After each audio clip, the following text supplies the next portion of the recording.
De retour sur le plateau avec Thomas Lécuyer qui nous a rejoint. Bonjour Thomas. Bonjour Philippe. Merci d'être avec nous. Il y a aussi David Letard qui est là. Il y a Mike Pérez. Et votre invité, mon cher Mike, on va parler basketball ce matin. Bonjour en tous les cas et bienvenue. Bonjour. Merci d'être avec nous. Oui, bienvenue à Benjamin Paya pour évoquer effectivement ce championnat du monde, cette Coupe du monde des moins de 19 ans qui va se dérouler donc à la Vaudoise Arena. Beaucoup de choses à la Vaudoise. On avait Anthony Trice tout à l'heure qui évoquait effectivement J'imagine. Donc là, vous n'attendez qu'une chose, c'est que les gymnastes vous libèrent la Vaudoise Arena. Alors on va déjà profiter de ce week-end effectivement des deux représentations de J'imagine, puis effectivement nous on arrive sur place le 23 pour monter tout ça et attaquer dès samedi prochain, le samedi 28. Ouais, donc à la question habituelle qu'on demande aux organisateurs, tout est prêt. Là, il n'y a pas tout qui est prêt du coup, forcément. Tout n'est pas prêt, je suis pas sûr que tout soit réellement prêt à un moment donné, on est d'accord, mais oui, tout se passe super bien au niveau de l'organisation, on est dans le juste par rapport aux différentes deadlines. Maintenant, il n'y a plus qu'à et on se réjouit de pouvoir vraiment lancer la machine et puis accueillir tout le monde. 16 équipes, 16 nations qui viennent du monde entier. C'est la Coupe du Monde. Les moins de 19 ans, les futurs stars de la NBA, on peut le dire comme ça. Oui, alors c'est vrai que c'est un petit peu toujours un petit peu le gros challenge qu'on a eu pendant ces différents mois de promotion et de communication. On retient souvent ce U19, mais c'est vrai que cette Coupe du Monde U19 en basket, ça représente vraiment ce qui se fait de mieux au niveau du basket jeunesse, puisqu'on est sur des générations 2006 et plus jeunes. Donc c'est la génération qui va être draftée l'année prochaine. Donc c'est des joueurs qui sont déjà soit sous contrat avec des équipes de NCAA, soit sous contrat avec d'autres équipes professionnelles. Donc on parle vraiment des meilleurs joueurs et des joueurs qui feront la une de nos magazines et de nos journaux les années à venir. Donc c'est vrai qu'on a la chance de les accueillir à Lausanne. Vous le dites, quand on parle jeune, moins de 21, 19 ou comme ça, on a un peu peur, on se dit ouais, mais bon, le niveau c'est un niveau de gamin, voilà. Sauf que depuis quelques années, dans tous les sports, c'est les gamins qui prennent la place des grands. Ouais, alors ça pousse, c'est sûr, et c'est toujours impressionnant de voir ces jeunes hommes qui finalement font tous quasiment 2m10 et tout autant d'envergure. Donc c'est des beaux bonhommes, c'est impressionnant, et c'est vrai que le niveau tant physique qu'athlétique que technique et tactique au niveau du jeu, on est vraiment proche de quelque chose et de ce qui se fait de mieux dans le monde, même si effectivement on parle des U19. On a passé l'époque aussi où dans ce genre de match, il y avait plus de parents proches, famille des joueurs, voire des agents que de vrais spectateurs. Là, maintenant, il y a un vrai public.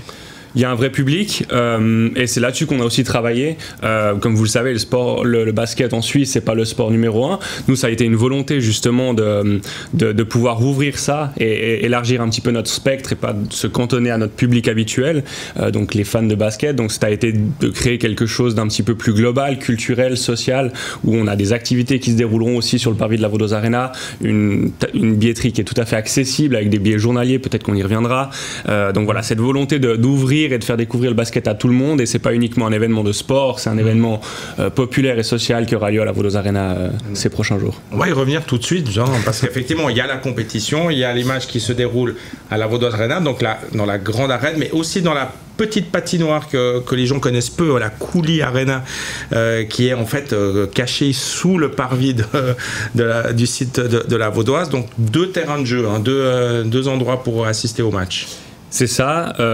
Tout sous le même toit, c'était une des forces aussi un petit peu de la candidature de la ville de Lausanne et du canton de Vaud, d'être capable d'accueillir les 56 matchs de la compétition, donc sur 7 jours, ça fait 8 matchs par jour, 4 matchs par jour et par salle, donc c'est un rythme qui est assez effréné. On commence à 11h le matin, on va finir à 22h30, donc voilà, 2 salles de compétition, l'arena où aura lieu les phases de poule et les phases finales, et la coulis où il y aura lieu les phases de poule et les classification games, à savoir effectivement qu'en fait toutes les équipes jouent tous les jours. On n'est pas sur un format un petit peu classique où une équipe qui perd en 8e ou en quart rentre chez elle. Les équipes jouent jusqu'au bout de la compétition pour avoir un classement qui est complet. Alors, J'ai juste une question, Mike, pardonnez-moi cette question de néophyte, mais du coup, est-ce qu'on va retrouver à la Vaudoise Arena cette ambiance qu'on imagine un peu à l'américaine, des matchs de basket avec le côté un peu entertainment, la musique, peut-être même les mascottes, ce côté-là, grand show, quoi. Bien évidemment, on y travaille et c'est le but, ça va justement dans cette réflexion de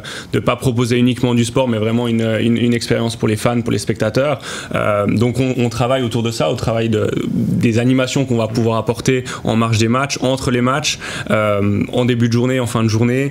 Voilà, c'est vraiment un objectif de pouvoir faire un véritable événement et pas uniquement se concentrer sur l'aspect sportif, même si c'est ça qui reste le principal et que les gens vont retenir aussi.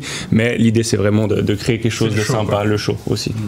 Merci d'être avec nous, Benjamin, ce matin. Allez, on va passer à la musique maintenant, parce que c'est l'heure du collector. On se retrouve dans un instant pour continuer à parler basket avec vous et de cet événement qui se déroule, je vous rappelle, du 28 juin au 6 juillet. Ça se passe chez nous et ça se passe notamment du côté de la Vaudoise Arena.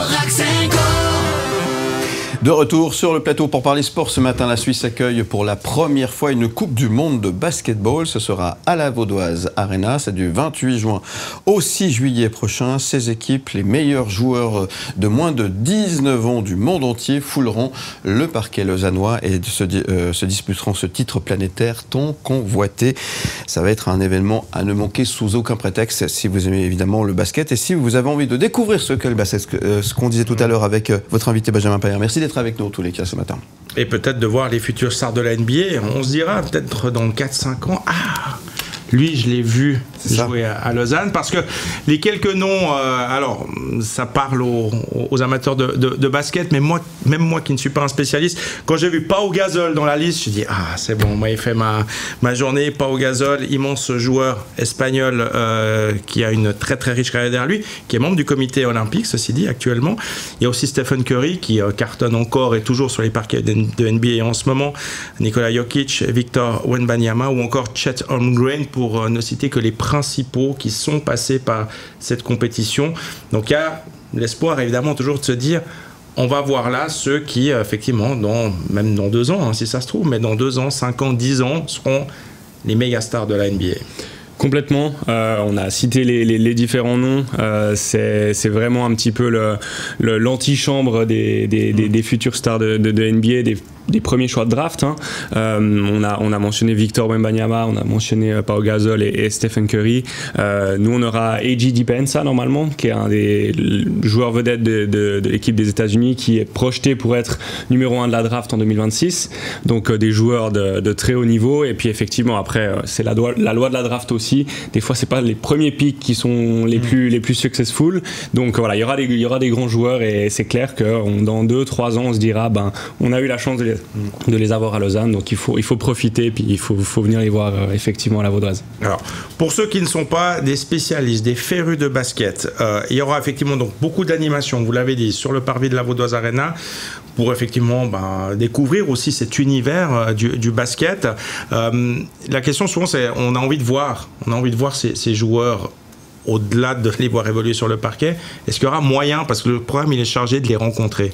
Oui, alors comme on a dit, le programme est chargé, il joue tous les jours avec des entraînements, avec la récupération, du repos, donc compliqué effectivement pour eux de les rencontrer. Par contre, il y a certaines possibilités, notamment ouvertes aux médias, qui seront ouvertes.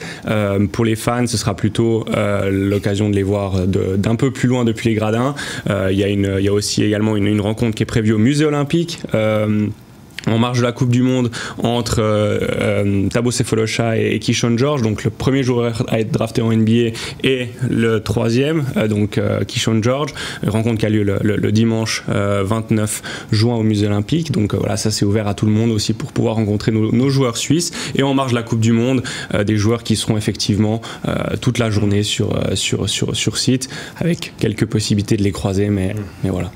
On parle des meilleurs joueurs au monde, on parle d'une Coupe du Monde, on dit que le basket, c'est pas le sport numéro 1 en Suisse, mais la Suisse, elle participe à cette Coupe du Monde. Oui, bien sûr. La Suisse participe à cette Coupe du Monde.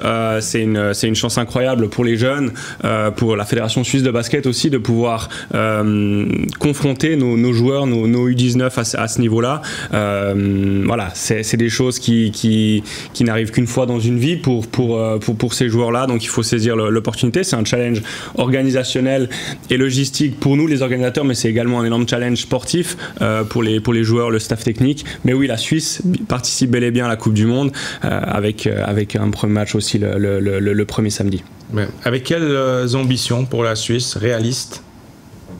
Avec des ambitions modérées, bien évidemment, mais des ambitions de montrer que le basket suisse existe, que le basket suisse progresse. Actuellement, on a l'équipe de Suisse féminine qui est qualifiée au championnat d'Europe pour la première fois depuis 56 ans. Deux performances très, très, très honorables contre la Turquie et la Grèce ces derniers jours. Donc voilà, c'est de surfer sur cette bonne dynamique du basket suisse en montrant qu'on existe également derrière un petit peu le ski, le basket et le foot. Le basket est là, et on fait évoluer tout ça, et la Coupe du Monde en fait partie et fait partie de cette promotion. Il y a des résultats qui s'améliorent au niveau des équipes nationales, au niveau des clubs aussi. Fribourg Olympique régulièrement sur la scène européenne brille. On a vu les filles de Nyon qui ont gagné une compétition. On voit que les Suisses, alors effectivement, Thabo Sefolosha a été le premier, mais il y en a d'autres qui arrivent. On aura peut-être bientôt un quatrième de Suisse en NBA. On croise les doigts pour la semaine prochaine, oui. Voilà, exactement. Donc ça veut dire qu'effectivement, le basket en Suisse, il prend son envol gentiment, et c'est difficile d'exister dans l'ombre des grands sports que vous avez cités tout à l'heure. Mais le basket se fait sa place. Le basket se fait sa place. C'est le travail quotidien qui est mené par la fédération et par tous les gens qui travaillent autour, pas uniquement la fédération, mais les clubs, bien évidemment, parce que c'est là-dessus aussi que ça repose. Mais c'est clair que la dynamique est très positive. Il faut capitaliser là-dessus. Il faut aller de l'avant en organisant des compétitions, en ayant des équipes un petit peu fanions qui montrent la voie. C'est le cas cet été avec les équipes féminines et les U19 sur cette Coupe du Monde. Donc on est vraiment sur quelque chose de plutôt positif pour le basket suisse dans les prochaines années. Ça commence samedi prochain, le 28 juin. Ça dure un peu plus d'une semaine jusqu'au dimanche qui suit à la Vaudoise Arena. Allez voir les jeunes, parce qu'on aime les jeunes ici. Donc allez les voir, allez les encourager, que ce soit la Suisse ou les autres, peu importe. Important, c'est entrée gratuite pour les moins de 19 ans jusqu'au quart de finale, donc n'hésitez pas à venir en famille. Et les billets, c'est des billets journaliers très accessibles en début de compétition, 25 francs par jour, 40 francs après sur le week-end des finales. Venez nombreux, ça va être génial. Il y aura un show à l'américaine. Mais il n'y aura pas Thomas pour mixer. Pas encore prévu en tout cas.